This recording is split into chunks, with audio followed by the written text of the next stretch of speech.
Hello friends, welcome to my YouTube channel what is study.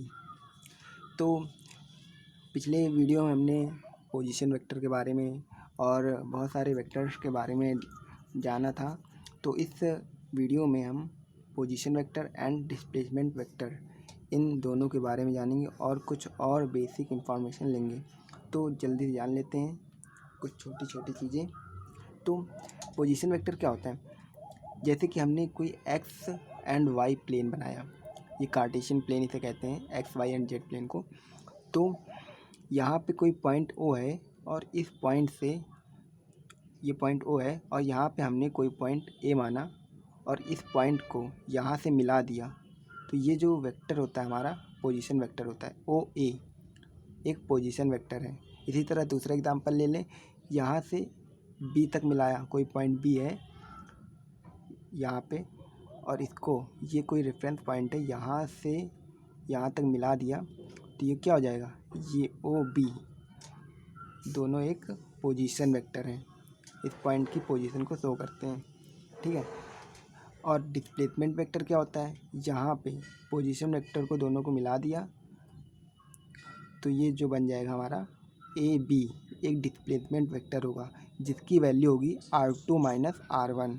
यानी कि हमने displacement में पढ़ा है कि फाइनल माइनस इनिशियल। तो यहाँ पे फाइनल क्या है? R2 और इनिशियल R1। तो ये हो जाएगा हमारा डिस्प्लेसमेंट वेक्टर।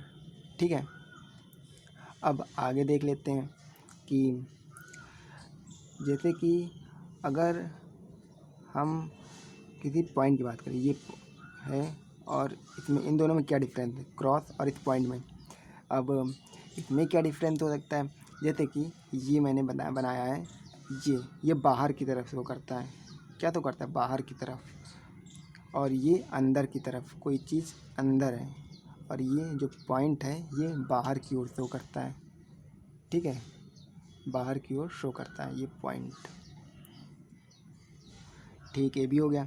अब आगे देखते हैं स्टैंडर्ड ट्रायंगल क्या होता है। स्टैंडर्ड ट्रायंगल ये होता है, ये जो ट्रायंगल होता है इसी को हम स्टैंडर्ड ट्रायंगल कहते हैं। जैसे कि बहुत सारे आप क्वेश्चन सॉल्व करते हैं तो उसमें tan इनवर्स 3/4 या 4/3 इसकी वैल्यू निकालते हैं। तो अगर आपको ये मालूम है तो अधिकतर हम इसी का यूज़ करते हैं। ठीक है। लेकिन हम जो भी पढ़ेंगे उसमें कई सारे जो वैल्यू हैं हमें कैलकुलेट करनी होंगी कैलकुलेटर से। तो ये होगा हमारा स्टैंडर्ड ट्रायंगल। जैसे कि हमें साइन 53 की निकालनी है, 53 साइन 53। तो ये क्या हो जाएगा? बेस हो जाएगा और ये लंब इतना बटे इतना नहीं, 4/5 लंब बटे हाइपोटेनियस कर्ण। और ये साइन 37 की क्या हो जाएगी? लंब बटे कर्ण। ठीक है, ये हो जाएगा स्टैंडर्ड ट्रायंगल हो गया। ऐसे ही हम कॉस की निकाल सकते हैं और टैन की भी निकाल सकते हैं। टैन की निकालेंगे tan 37 तो क्या हो जाएगा? लंब बटे आधा यानी कि 3/4। ठीक है। और tan 53 की निकालेंगे तो लंब ये हो जाएगा और आधार यानी 4/3 यानी कि tan 53 की निकालें तो क्या हो जाएगा?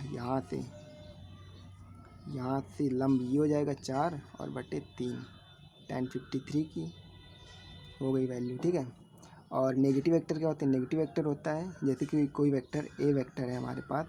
ठीक है, ये ए वेक्टर है, इसका नेगेटिव वेक्टर होगा इसकी उल्टी दिशा में, यानी कि माइनस का ए वेक्टर। कभी भी ऐसा नहीं होगा कि ए वेक्टर लिखा हुआ है और इसको जो ऊपर वाला तीर है इसको पलट दिया, नहीं, ये गलत है। इसका नेगेटिव वेक्टर होगा माइनस का ए वेक्टर। ठीक है,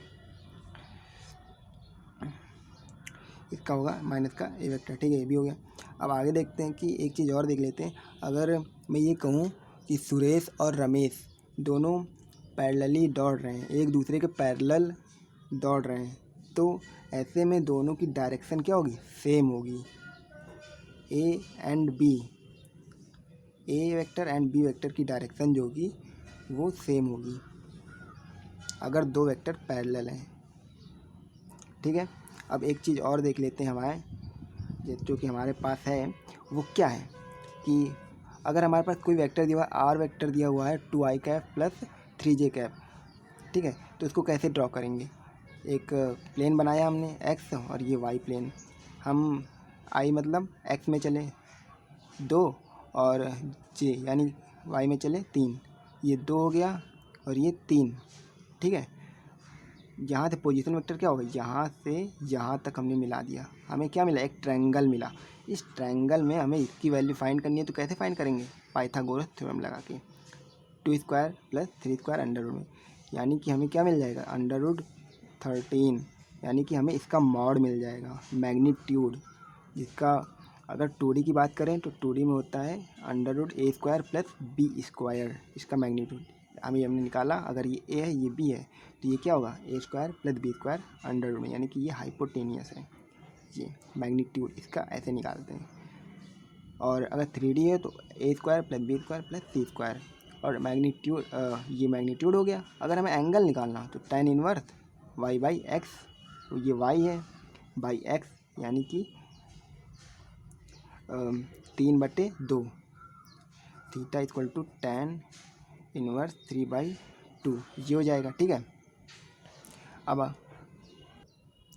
तो हमने ये सारी बेसिक इन्फॉर्मेशन जल्दी से जान ली, ज़्यादा कुछ था नहीं, आपने पहले भी पढ़ा हुआ ये सब।